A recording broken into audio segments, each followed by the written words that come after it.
తాత ఫ్రీగా గంజిగడ్డ ఇచ్చాడు. అదే మామ చిలకడ దుంప. కొంతమంది టాపర్ బెడ్లకి గంజిగడ్డ అంటే ఏంటో తెలియదు. మీకే తెలీదా? అదేనయ్యా స్వీట్ పొటాటో. ఇప్పుడు అర్థమైందా? ఇప్పుడు గుర్తొచ్చిందా? మీ టాపర్ ఫ్రెండ్ గడికి షేర్ చేయండి. ఒకప్పుడు ఎద్దుల బండి మీద ఈ చిలకడ దుంపలు అమ్మేవారు. ఇప్పుడు అది కూడా లేదులే. షాప్స్ లో సూపర్ మార్కెట్ లో కేజీ 60 నుంచి 100 రూపాయలు ఉంటది మామ. కానీ తాత బండి కాడ 3 కేజీలు 100 రూపాయలే. కొసరగా 3 చిలకడ దుంపలు ఇచ్చారు.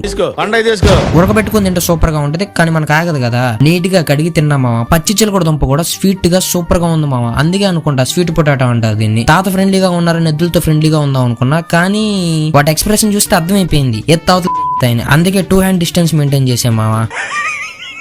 ఫ్యూచర్ లో ఏ వాళ్ళ జాబ్స్ మింగేస్తే నేను కూడా తాతతో కలిసి గంజిగడ్డలు అమ్ముతామా, అదే చిలకడ దుంపలు. మార్కెటింగ్ కరెక్ట్ గా లేదు కానీ మావా, ఇది కూడా మంచి బిజినెస్. సర్లే కానీ మీ అటెండెన్స్ ఎంత? నా అటెండెన్స్ అయితే 60%. ఖచ్చితంగా ఈసారి కాండోనేషన్ కట్టాల్సిందేలే, ఇంక చేసేదేముంది. మళ్ళీ మొదలెట్టారా?